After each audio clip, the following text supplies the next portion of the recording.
አንድ አምላክ በሚሆን በአብ ወልድ መንፈስ ቅዱስ ስም አሜን። ግንቦት አንድ የነቢያት ተስፋ ሕይወት አዳም አምላክን የወለደች በድንጋሌ ሥጋ በድንጋሌ ነፍስ የጸናች ክብር እመቤታችን ድንግል ማርያም ልደቷ ነው። ልደታ ለእግዝእትነ ማርያም ድንግል ወላዲተ አምላክ። ጴጥርቃና ቴክታ የሚባሉ ደጋግ ሰዎች በኢየሩሳሌም በአንድነት ተጋብተው ይኖሩ ነበር። እነዚህ በእግዚአብሔር የሚያምኑ የተወደዱ ጻድቃን ሰዎች ነበሩ። እነዚህ ሰዎች በእግዚአብሔርም በሰውም ዘንድ የተመሰከረላቸው ባለጸጎች ነበሩ። ነገር ግን መካን ስለነበሩ የሚወርሳቸው ልጅ አልነበራቸውም። አንድ ቀን ጴጥርቃ ቴክታን እንዲህ አላት፣ እህቴ ሆይ ይህ ሁሉ የሰበሰብነው ገንዘባችን ምን እናድርገዋለን? ልጅ የለን የሚወርሰን። አንቺ መካን ነሽ፣ እኔ ከአንቺ በቀር ሌላ ሴት አላውቅም አላት። እሷም ወንድሜ ሆይ አምላከ እስራኤል ለእኔ ልጅ ቢነሳኝ አንተ እንደኔ የሆነ ትቀራለህን? ከሌላ ደርሰ ውለድ እንጂ ብላ ብታሰናብተው፣ እንደዚህ ያለ ነገር እንኳን ስላደርገው በልቦኔ እንዳላስበው አምላከ እስራኤል ያውቃል አላት። እርሷም አምላከ እስራኤል የሚያደርገውን የሚያውቅ የለም። ትላንትና ማታ በሕልሜ ነጭ ጥጃ ከማኅፀኔ ስትወጣ ያቺም ነጭ ጥጃ ሌላ ነጭ ጥጃ ስትወልድ እንዲሁ እስከ 7 ትውልድ ሲዋለዱ፣ ሰባተኛይቱ ጨረቃን ስትወልድ ጨረቃም ፀሐይን ስትወልድ አዩ አለችው።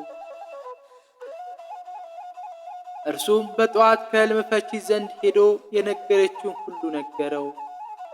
ያም ሕልም ፈቺ እግዚአብሔር በምሕረቱ አይቷችኋል፣ በሳህሉ መግቧችኋል። 7 አንስት ጥጆች መውለዳችሁ 7 ልጆችና የልጅ ልጆች ትወልዳላችሁ።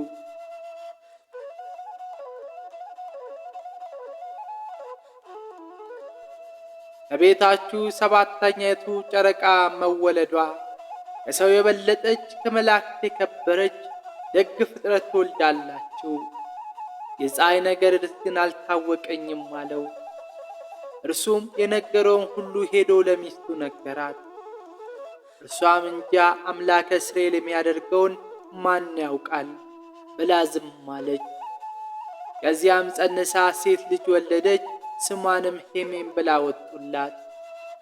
ሄሜን አድጋ ለአካለ መጠን ስትደርስ ባል አጋቧት። ሴት ልጅም ወለደች። በ8ኛ ቀኗ ኤርዲ ብለው ስም አወጡላት። ኤርዲም አድጋ እንዲሁ ሴት ልጅ ወለደችና ቶና አለቻት።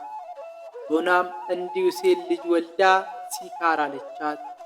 ሲካርም እንዲሁ ሴት ልጅ ወልዳ ሴትና አለቻት። ሴትናም እንዲሁ ሴት ልጅ ወልዳ ሄርሜላ አለቻት። ሄርሜላም እንዲሁ ሴት ልጅ ወልዳ ንጽሕት ቅድስት ክብርት የምትሆን እመቤታችን የወለደቻትን ቅድስት ሐናን ወለደች። ይህቺውም ቅድስት ሐና በሥርዓት አድጋ ለአእምሮ ስትበቃና ለአካለ መጠን ስትደርስ ከቤተ መንግሥት ወገን እነቅዱስ ዳዊት ወገን ከሆነው ከቅዱስ ኢያቄም ጋር አጋቧት። እነዚህም ቅዱሳን ኢያቄምና ሐና በአንድነት ተጋብተው ሲኖሩ ልጅ አጡ። እነርሱም እጅግ ደጋግ ሰዎች ነበሩ። አንድ ልጅ እንኳን ስላልነበራቸው እጅግ ያዝኑ ነበረ። ወደ ቤተ መቅደስ እየሄዱ እግዚአብሔር ልጅ ይሰጣቸው ዘንድ አጥብቆ ይለምኑት ነበር። መባ ይዘው ለሊቀ ካህኑ ሲሰጡት ሊቀ ካህኑም እንኳን ሳይቀር እግዚአብሔር ብዙ ተባዙ ያለውን ሕግ በእናንተ ላይ እንዳይፈጽም አድርጎ ልጅ የከለከላችሁ ኃጢአተኞች ብትሆኑ ነውና መባአችሁን አልቀበልም ብሎ በእጅጉ አሳዝኗቸዋል። በሊቀ ካህኑ እያዘኑና እየተከሱ ሲመለሱ ከድካማቸው ያርፉ ዘንድ ዛፍ ስር ተቀምጠው ሳለ እርግቦች ጫጩቶቻቸውን ሳይጫውቱ ተመልክተው ለእነዚህ ወፎች እንኳን ልጆችን የሰጠ አምላክ ለእኛስ መቼ ይሆን ልጅ የምትሰጠን ብለው እጅግ አምርረው አለቀሱ። ቅዱስ ያዕቆብና ቅድስት ሐና ሲያዝኑ ሲጸልዩ ውለው ከዘካርያስ ከሊቀ ካህኑ ሄዱ። አቤቱ ጌታችን ሆይ ወንድ ልጅ ብንወልድ ተምሮ ቤተ እግዚአብሔር አገልግሎ እንዲኖር እንሰጣለን። ሴት ልጅም ብንወልድ ውሃ ቀድታ መሶበ ወርቅ ሰፍታ መጋረጃ ፈትላ ካህናትን አገልግላ እንድትኖር እንሰጣለን ብለው ስዕለት ገቡ። ዘካርያስም እግዚአብሔር ጸሎታችሁን ይስማችሁ፣ ስለታችሁን ይጠብቅላችሁ፣ የልቦናችሁን ሐሳብ ይፈጽምላችሁ ብሎ አሳረገላቸው። ከዚህ በኋላ ቅድስት ሐናና ቅዱስ ኢያቄም ዕለቱን ራእይ አይቶ ነገር አግኝተው አደሩ። ራእዩ እንዴት ነው ቢሉ ኢያቄም ሰባቱ ሰማያት እንደ መጋረጃ ተገልጠው ከላይኛው ሰማይ ነጭ ወፍ ወርዶ በራሴ ላይ ሲቀመጥ አየሁ አላት። ወፍ የተባለው ጌታችን መድኃኒታችን ኢየሱስ ክርስቶስ ነው። ነጭነቱ ንጽሐ ባህሪው ነው። ከላይኛው ሰማይ ነጭ ወፍ ወርዶ በራሴ ላይ ሲቀመጥ አየሁ ማለቱ ኢያቄምን የሰው ባህሪ እንዳደረገው ወቅ ሲል ነው። ሰባቱ ሰማያት የተባሉት የጌታችን ልዩ ልዩ የባህሪው ምልአቱ፣ ስፋቱ፣ ርቀቱ፣ ልዕልናው ናቸው። ቅድስት ሐናም እኔም ደግሞ አየው እንጂ አለችው። ምን አየሽ ቢላት ነጭ ርግብ መታ በራሴ ላይ ወርዳ በጆሬ ገብታ በማፀኔ ስተኛ አየው አለችው።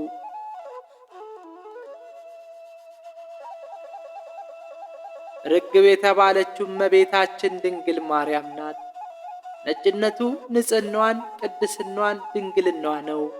ነጭ ርግብ መታ በራሴ ላይ ተቀምጣ ከራሴ ወርዳ በጆሬ ገብታ በማፀኔ ስተኛ አየው ማለቷ ብስራተ ገብርኤል በጆሯ ሰምታ እመቤታችን ቅድስት ድንግል ማርያም ጌታችን መጸነሷ ነው። ይህንን ራእይ ያዩ ሐምሌ 30 ዕለት ነው። እነርሱ እንዲህ ያለ ራእይ ካየን ነገር ካገኘን ብለው ዕለቱን በሩካቤ ሥጋ አልተገናኙም። ይልቁንም ፍቃደ እግዚአብሔር ቢሆን ብለው አዳምና ሔዋንን ብዙ ተባዙ ምድርም ምሉአት ብሎ ያበሰረ አምላክ ለእኛ ሲልክልን የለምን ብለው ዕለቱን አልጋ ምንጣፍ ለይቶ እስከ 7 ቀን ድረስ ለየብቻቸው ሰነበቱ። ነሐሴ በባተ በሰባተኛው ቀን ከሰው የበለጠች ከመላእክት የከበረች ደግ ፍጥረት ትወልዳላችሁና ዛሬ በሩካቤ ሥጋ ተገናኙ ብሏችኋል ጌታ ብሎ መልአኩ ለሐና ነገራት። በፈቃደ እግዚአብሔር በብስራተ መልአክ እመቤታችን እግዝእትነ ማርያም ተጸነሰች። እግዚአብሔር አምላክ አብርሃምና ሳራን የተመለከተ አምላክ በያዕቆብና ሐና አማካኝነት ለዓለም ደህንነት ምክንያት የሆነችውና ዓለም ሳይፈጠር በአምላክ ልቦና ታስባ ትኖር የነበረች የተነገረላት ትንቢት ሊፈጸም የአባት እናቷ የቅድመ አያቶቿ ራእይ ሊተረጎም ጌታችን የፈቀደበት ጊዜ ሲደርስ እመቤታችን እግዝእትነ ማርያም እሁድ ዕለት ነሐሴ 7 ቀን በ16ኛው ዓመተ ዓለም ተጸነሰች።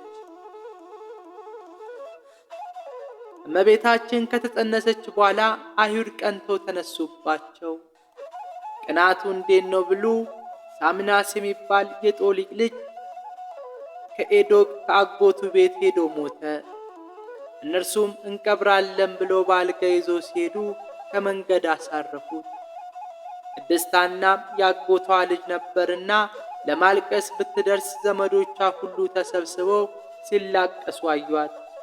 እርሷም አብራ እየዞረች ስታለቅስ ጥሏ ቢያርፍበት መግነዝ ፍቱልኝ ሳይል ብድግ ብሎ ተነስቶ ስብሐት ለኪ ማርያም እሙ ለፀሐየ ጽድቅ ለአብ ሙሽራው ለወልድ ወላዲቱ ለመንፈስ ቅዱስ ጥርሃ ቤቱ ተፈሲ ደስ ይበልሽ ብሎ ሰገደላት።